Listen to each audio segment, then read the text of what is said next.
Hello and welcome to Real Chat with Kat, the podcast dedicated to igniting your entrepreneurial spirit and empowering you to conquer new horizons. In this podcast, we chat with inspiring entrepreneurs on their journey to success through some amazingly insightful and expansive conversations. These episodes thrive on thought-provoking chats where our guests fearlessly explore their path to success, sharing their experiences, failures, and triumphs. No topic is off limits as we deep dive into the talked about and not so talked about pieces it takes to build a business, overcome limiting beliefs, deal with personal struggles, and everything in between that shapes our lives and our businesses. I'm your host, Kat Polsonelli, creator and founder at The Lotus Effect, where we believe that success is not just about strategies and tactics, it's about cultivating a powerful mindset and creating customized business operations that align with you and your true purpose. Whether it's mastering time management, improving productivity, enhancing leadership skills, or simply fostering a growth-oriented mindset, we'll provide you with the tools and strategies to flourish in both your business and personal life. I'm so excited to have you join us today in this episode, so get ready to feel empowered and inspired as we learn together and from one another on how to rise above challenges, break through limitations, and unlock our full potential. Let's dive in. Hello, everyone, and thank you so much for joining me today on this episode of Real Chat with Kat. I am so excited to have you here with me today, and I have an awesome guest. So, Alissa, thank you so much for joining the podcast today. Hi, Kat. I am so excited to be here and to get into our conversation. I seriously can't wait to dive in.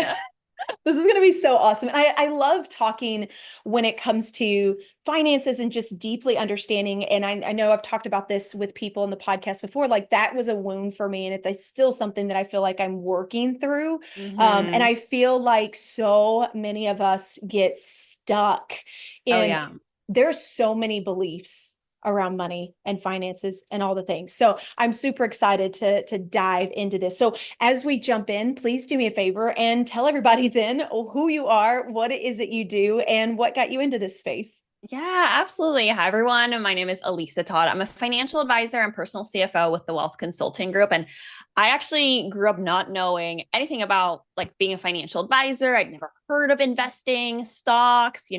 My family, we grew up in Europe and then we moved around a little bit, moved to California.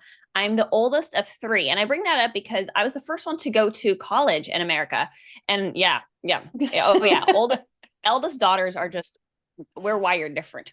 Yes. But we are the guinea pig child is what I always like to call myself. We're kind of like the first to do a lot of things. And especially in my family going to college, my parents come from countries where the government basically helps you pay for college. My dad's from Ireland, my mom's from Japan. And so the idea of having to have invested in a 529 plan or just really preparing yourself financially to go to university in America was not something that had crossed our minds because we never anticipated living in America, honestly. And so as I was going through this process of applying to colleges, we met with a college planner. And I could not believe jobs like this existed. He was so helpful in showing us like, hey, here's the cost of the college. Here are your interests. Like, let's take these tests to see what your passions could be, what your career opportunities could be, and like matching it with majors at different colleges.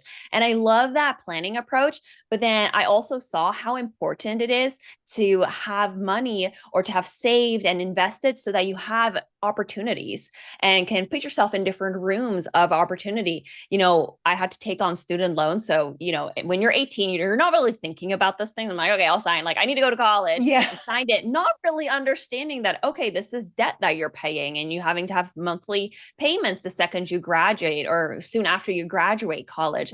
So all of those experiences really, definitely formed me. And I had a lot of different, money mindset, like limiting beliefs that I had to work through.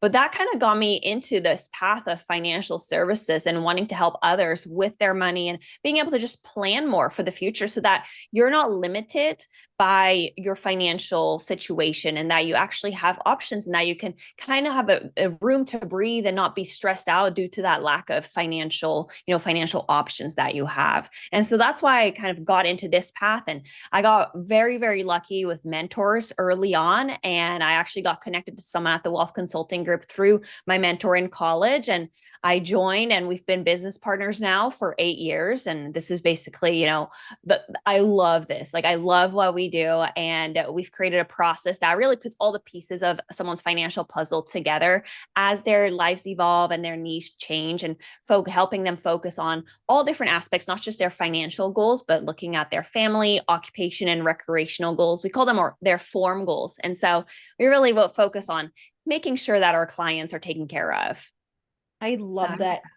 And I feel like this is such a topic to discuss recently with all of the things going on in the planet right now, right? I mean, we had COVID, which took a lot of people down, put a lot of people out of business, out of jobs, like all of the things created a lot of hardship for a lot of people.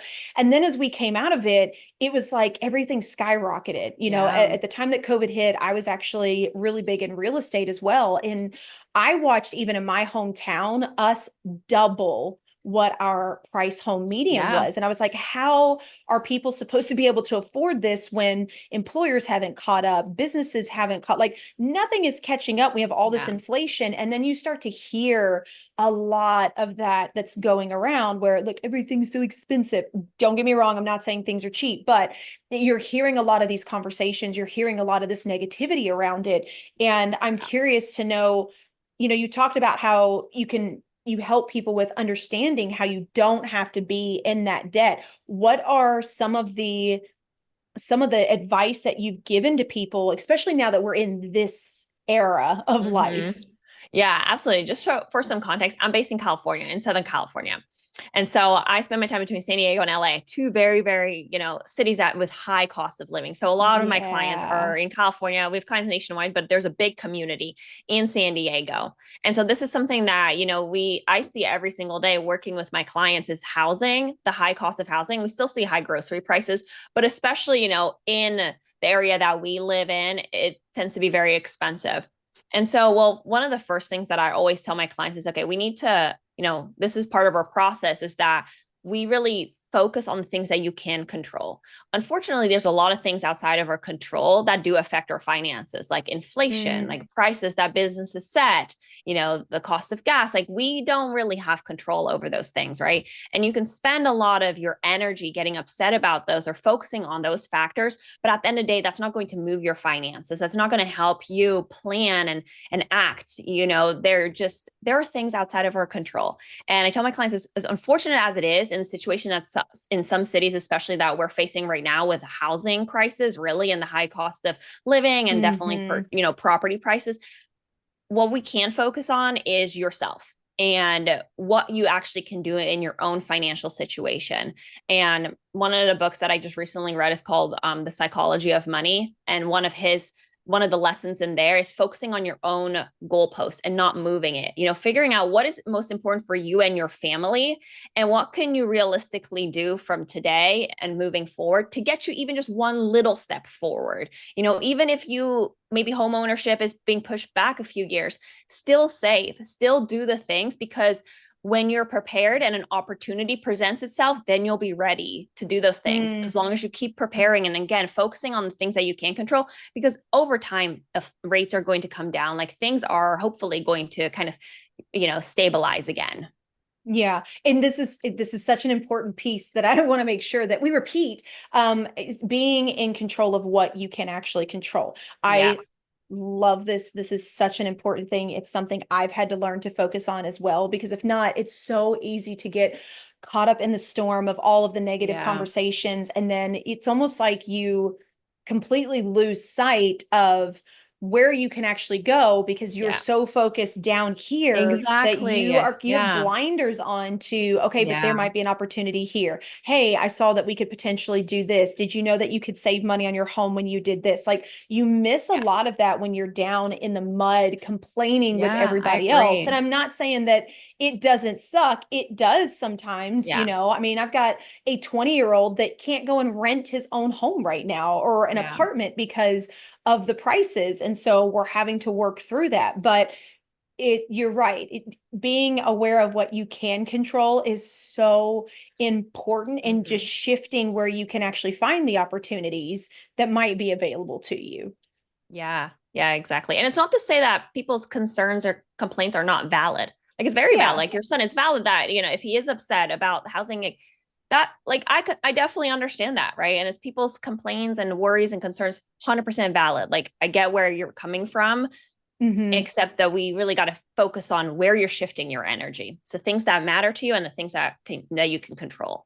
Yeah, definitely. Okay, now I have a question for you, because I know this is something that comes up with a lot of people. You have people that are trying to, let's say, get out of debt or trying to save for retirement or Yeah. whatever the case may be. And then you've got all these gurus, you got all these people over all the place, Oh right? no. Like Dave Ramsey and all these Oh that tell yeah. you all these different tools and stuff. And I feel like sometimes it isolates us again into their box, into their program that worked for them and does work for a lot of people, but it doesn't necessarily work for every single person, which is why not everybody uses it. So, do you have any tips, tricks, or anything that around that people can be aware of, especially for those that have tried all those things and are like, okay, but it's not working for me?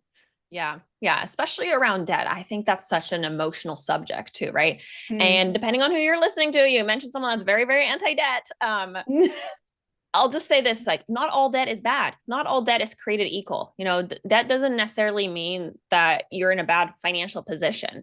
It just simply means leverage. And we really have to see, go kind of unwork a lot of our beliefs around debt. You have a mortgage. That's not bad. That's great. Like you were able to leverage your money so that you could put yourself in a property, or student loans. It's an investment into your education.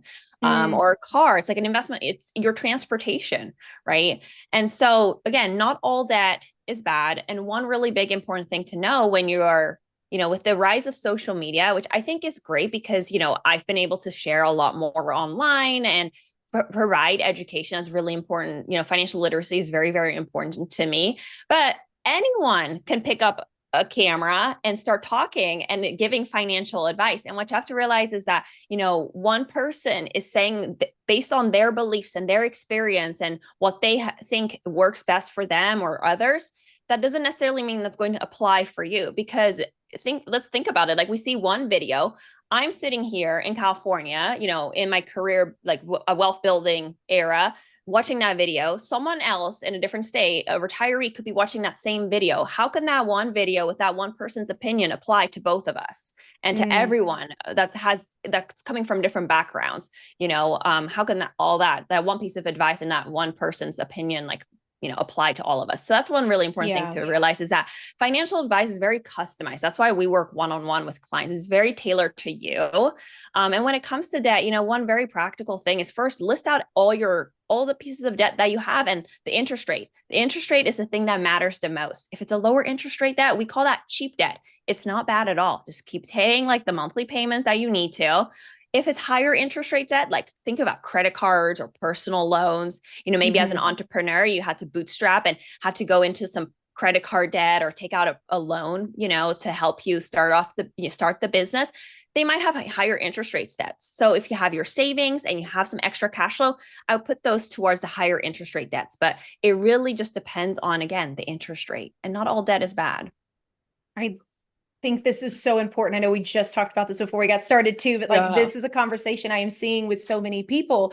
And I think sometimes that it also depends on who you're talking to. So the age range, right? Versus, Yeah. you've got a Gen Xer Yeah. versus like what are they? Gen Zs. I can't remember any of those. I'm Yeah. horrible. Gen Z.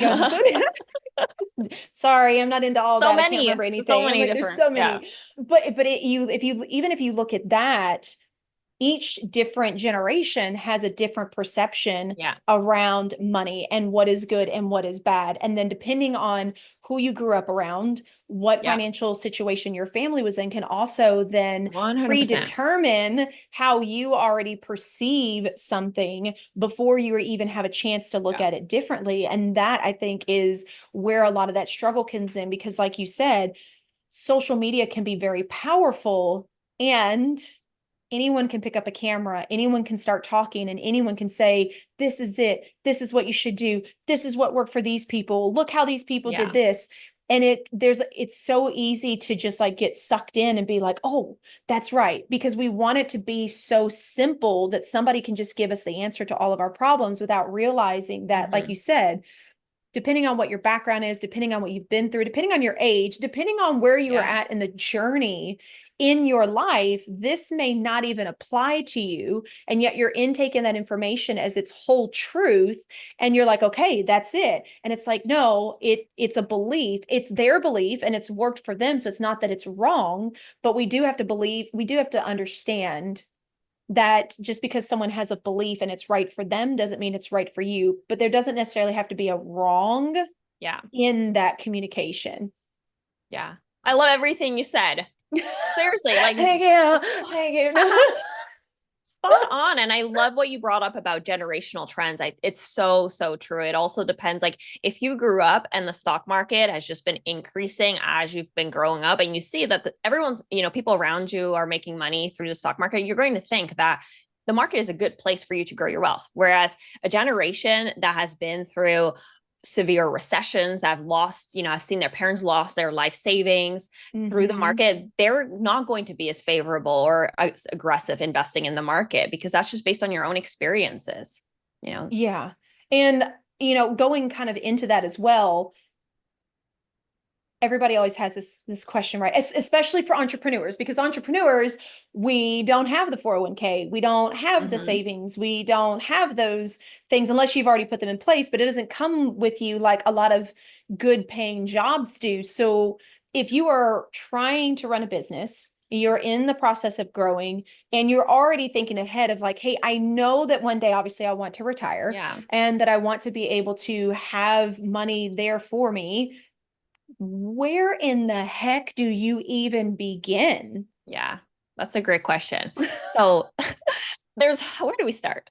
No, as a business owner, you actually have a ton of flexibility. Think about it. If you're a W-2 employee, like it's pretty straightforward. Hopefully your employer has a 401k or 403b or 457 that you contribute to from a paycheck. And then outside of that, you can potentially do a Roth IRA, depending on your income and your situation.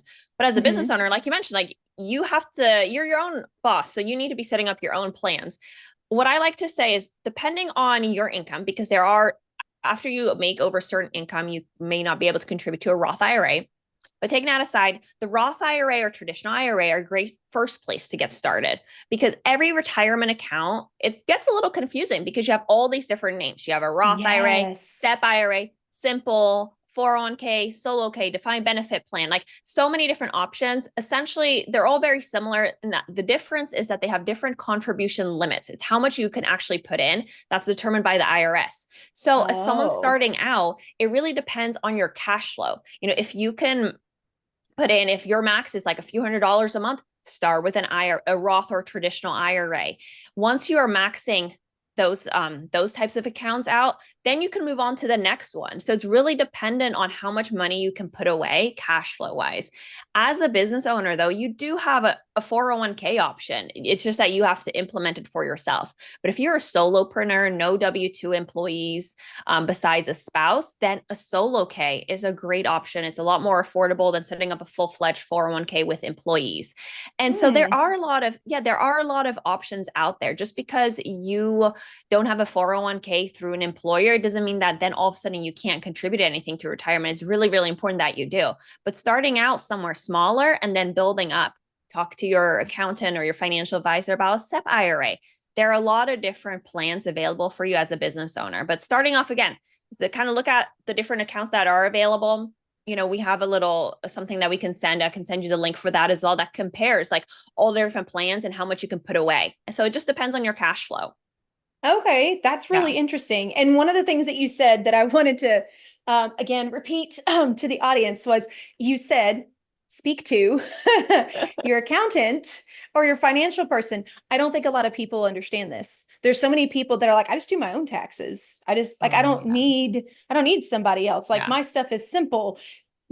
Where do you even begin that conversation to get people to understand? And do you feel like there is a certain level of a person that you should be looking for depending on where you're at in your business, right? Because like, a lot of people be like, well, I have a CPA. I had one for years and I just found out that I got screwed out of a lot of money because he wasn't running my business Wow. correctly from what I was giving Oh, him. So oh now I'm having man. to amend returns and fix Yeah. things because it wasn't done correctly, but I trusted that he knew what he was doing.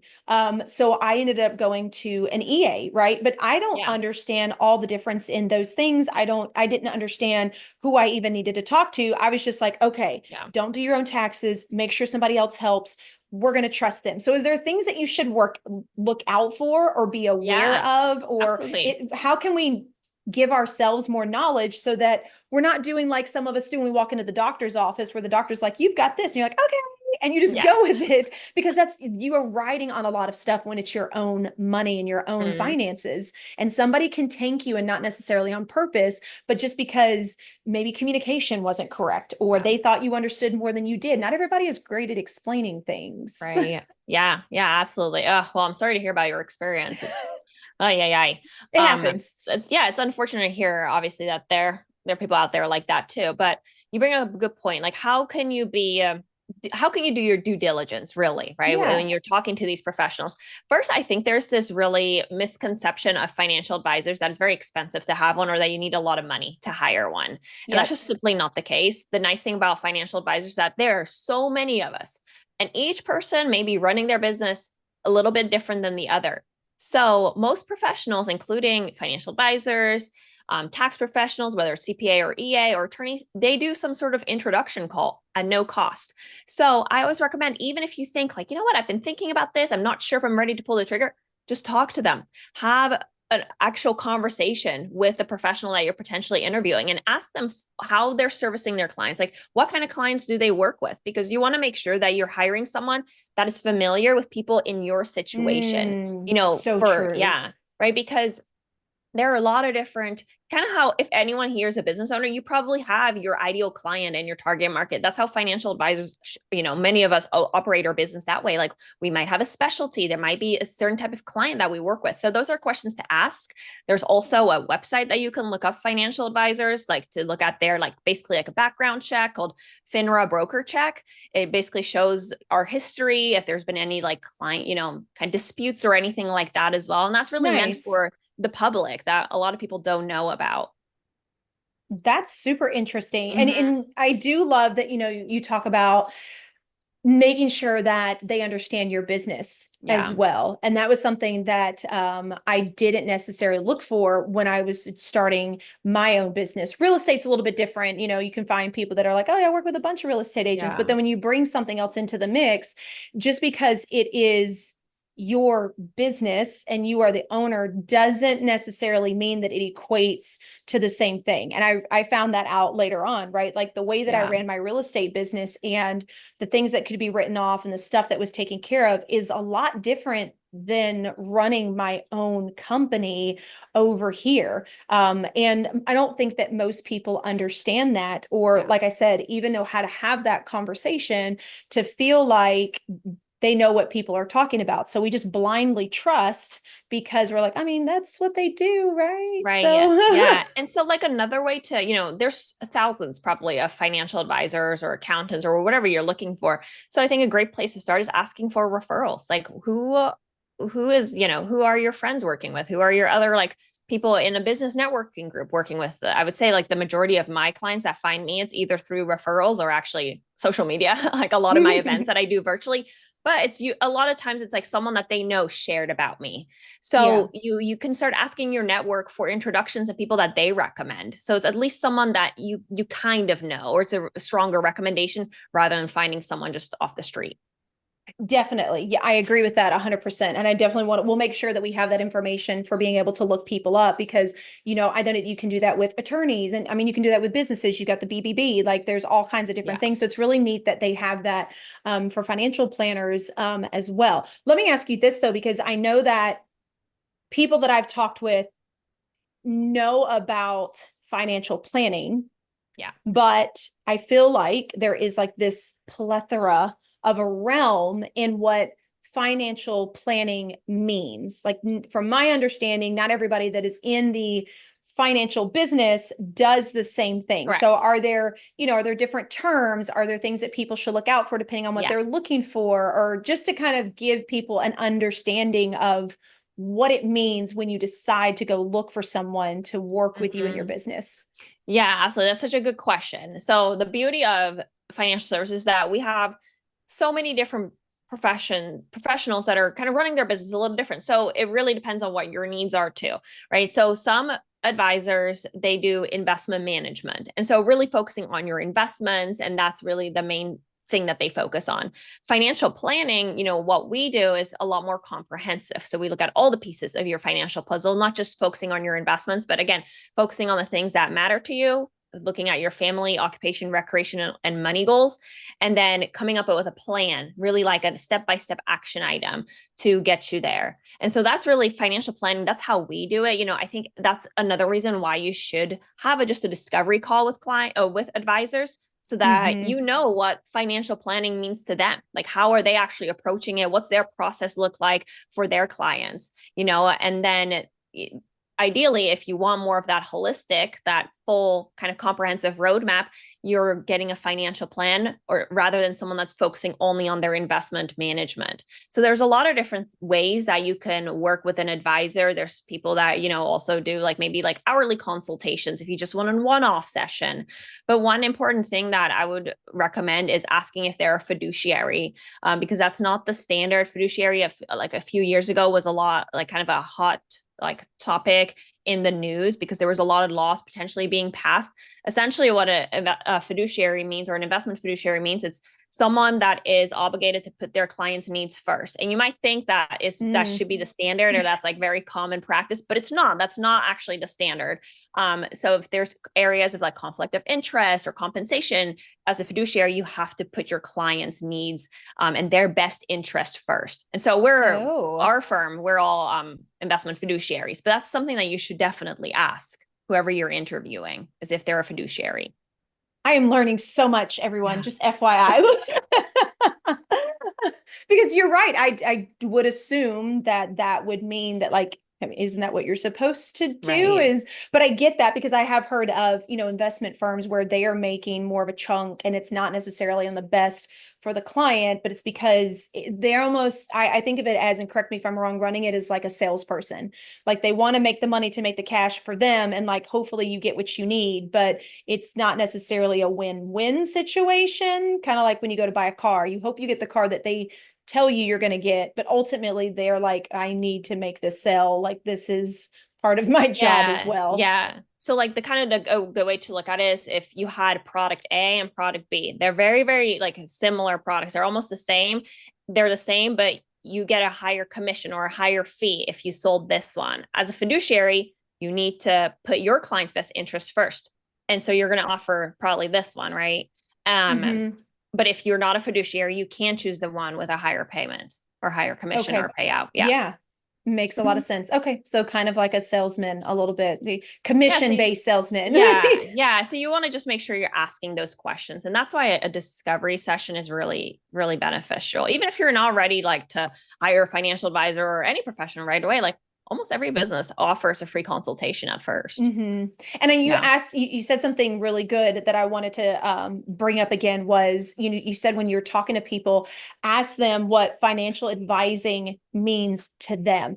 I love that question. And I think that that is a phenomenal question to ask when you are having these conversations. You allow them to define how they run their business and who it is they take care of without you trying to assume that kind of Yeah. what they're saying makes sense. And I think he means that he could do this. Like, I love that. I think that that is like, that should be definitely a question, if not the first question, when you hop on a discovery call, is Yeah. to ask them that. Because, even in the entrepreneurial world, we have people that are business strategists. We have people that are marketing specialists, but I've had so many conversations with them and I ask them, and I can tell you that every single one of them has a slightly different definition in regards to who it is they work with, what it is they niche down into, like all of those pieces. Yeah, So exactly. it gives them a time to define for you who they are looking for and what's right, and then you can decide if that makes sense for you. I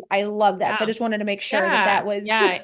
Yeah, yeah. And especially as a business owner, you want to work with an advisor that has experience in the business. It kind of goes back to your question a couple minutes ago, to asking about, you don't not having access to retirement plans as a business owner, as simply as like a W-2 employee, but your business, that could be part of your retirement plan when you sell, right? So you want to, if that's something that you're interested in and having an exit plan for your business, that's another great thing to know about your financial advisor. Like, I know for our team, we've really built up our network of professionals that can help with that transition. We have business attorneys that we work with. We have access to business valuations that we can do for our clients, so that when it comes time to sell and get closer to retirement, our clients are better prepared for that with the transition of an exit strategy for their business. Ooh, I love that exit strategy. I don't think that a lot of people actually think about this, right? A lot of us, we Yeah. get into business, even those that have been doing it for 10, 15, 20 years, we're just like, I'm going to do this for the rest of my life. And exit strategy isn't necessarily something that Yeah. I don't think a lot of people think about because they're enjoying what they're doing. So can you kind of describe then for everybody what an exit strategy is? What does that mean? Does that mean I just close my business down? Does it mean that I'm selling it to what would that mean for Yeah. someone, just to kind of give people a reference that may not understand that term? Yeah, absolutely. It's a great question. There's a lot of different things that it can mean, but ideally, when we're working with clients, we're helping them see that their business, you're not just you're working it actually as a business owner that has enterprise value, that when you retire, you can sell it. It's something that you've built up, it's an asset, right? And for a lot of us, like, we've put in every dollar that we make in back into the business, especially in those Yep. first, several years. Like, you have so much equity, but sweat equity, like everything. It's like your first baby that you have, right? And you're putting all of this value into your business.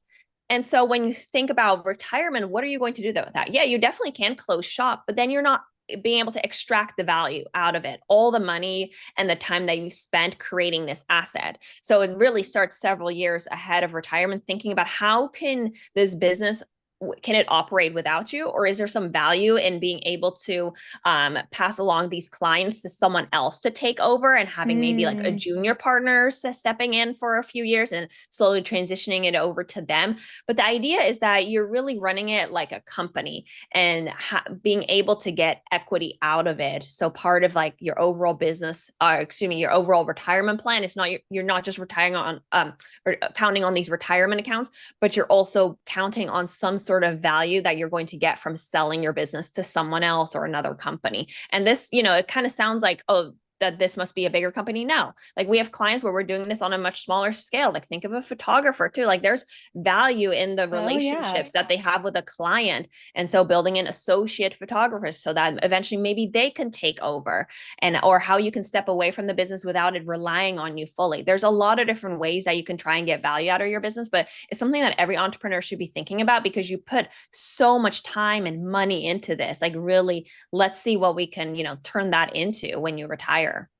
What an amazing point to make too. Like I guess I'm going to say not guess, but I know that a lot of people don't think that way. You're right. We do see it as like our baby, and we forget, just like your children, they fly solo eventually, or they should, you want to kick Yeah. them out. So it makes, but that makes so much sense, right? To make sure that all of the hard work and everything and Yeah. effort that you put in to build what you built in the very beginning turns out to be not only something that you can profit from, but something you can be proud of Yeah.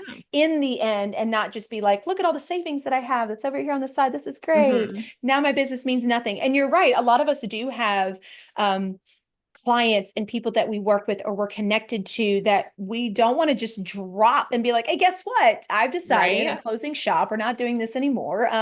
And where can you send them? Where can you connect? And how I love this idea of bringing in like a junior or an assistant to be able to give. I think that that's an amazing opportunity too for you to not only be able to continue growing with your business, but you're also mentoring and help someone else who Exactly. maybe didn't have the capital or the opportunity to do Hmm. something on their own. And you are now teaching them how they can grow and create something on their own. And to me, that is an Yeah, amazing thing to give absolutely. back to other people. Yeah, it's really a win-win-win. It's like your clients have someone that is still caring for them. You're helping the next generation business owner, and then you're obviously seeing the return on your investment too. Yeah. Oh, Hmm. this is so amazing. Oh, Alissa, you have so much, like you are a wealth of knowledge. And Yeah.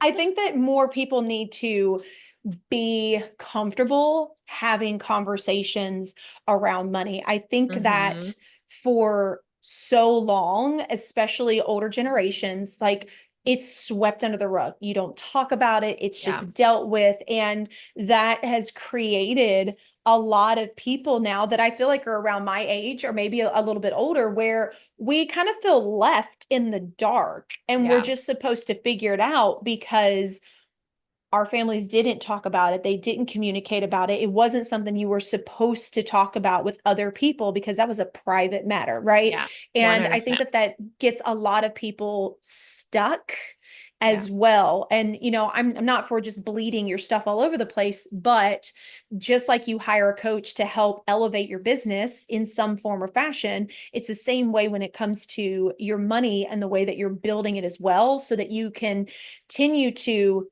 grow and have new ideas that you didn't Yeah. know about, new ways of doing things. That's the whole reason those people are in that industry, is to be able to provide that support. So thank you so much for the wealth of knowledge today. Oh, you're so welcome. This has been fun. Like, this is absolutely my passion. It's so important for me to get financial literacy out there because I definitely grew up not knowing anything about this. And you also don't realize what you don't know, what you don't know. And you don't Mhm. have a clue like how big of an impact your own limiting beliefs and your money mind your beliefs around money, your money mindset have a tremendous Yes. impact on what you actually end up doing in your life, how you act around money, how you interact with it, how you think about your income, and just in general, it really has such a big, tremendous impact on your life. Yeah, it really does. So, as we come to a close, then, one thing I ask all of my guests is, do you happen to have a quote or a piece of advice you would like to leave the audience with? Ooh, that's really good. I'm trying to think. Well, there's a few I have on my phone at any point in time. I have a few like different quotes to kind of Ooh, remind myself. And, once a week or so, I look at all of those things. And it depends kind of what stage of life I'm in or kind of my entrepreneurial journey. But a few of the quotes that are on there right now is what's meant for me will miss me.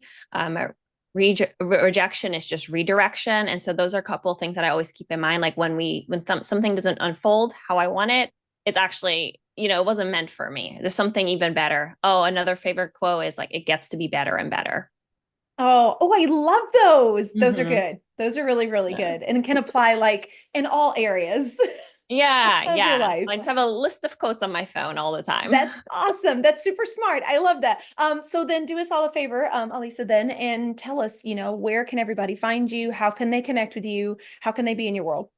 Yeah, absolutely. So I'm all over social media, especially on Instagram and LinkedIn. Alissa Todd is the handle on all the platforms. I do have a free checklist that you can download on my Instagram if you want to be more aware about your finances, get involved in your day to day awareness and your financial habits. All you have to do is DM me on Instagram saying checklist, and we'll send that over to you. And I do a lot of Yes. almost on a quarterly basis, we do master classes. So that's the best way to kind of stay in the loop for that is to follow me on Instagram or LinkedIn.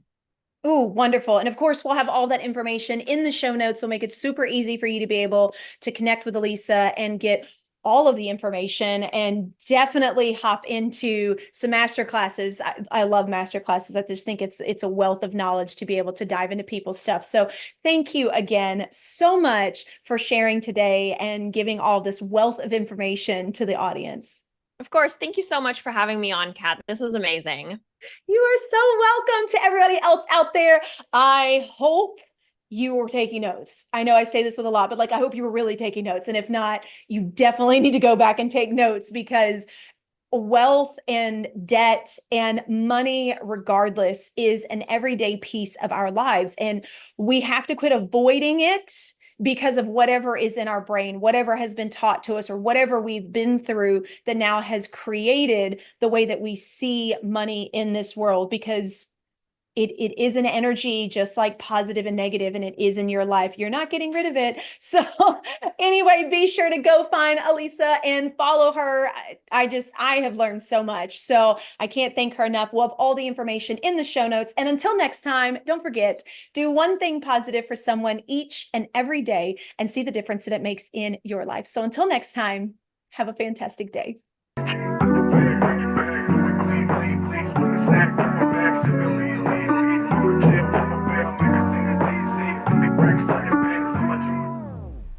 Hello again, and thank you so much for being a part of the podcast today. If you enjoyed this episode and it brought tons of value, we ask that you please share, like, and subscribe. Your support means the world to us and helps us to reach even more inspiring entrepreneurs who can benefit from these powerful conversations. If you haven't already, be sure to leave a review on your favorite podcast platform, as this feedback is an amazing gift that fuels our growth and helps us to continually improve this podcast. Looking for an extra dose of inspiration and empowerment? Then be sure to connect with me on social media. You can find me at The Lotus Effect, where I share valuable resources and tips while sharing my own journey of being an entrepreneur. And if you're interested in learning more about my coaching programs and services, be sure to check out my website at the-lotus-effect.com. Once again, thank you so much for being a part of Real Chat with Kat. Your presence and support makes all the difference. Remember, whether you find yourself in the depths of the mud or on the path of growth, we all have a unique journey. And just like the lotus, some of us start in the dirtiest of mud, yet as we rise and grow, we blossom into something beautiful, unique, and truly one of a kind. To all of my visionaries out there, keep rising and growing as you create your own Lotus Effect.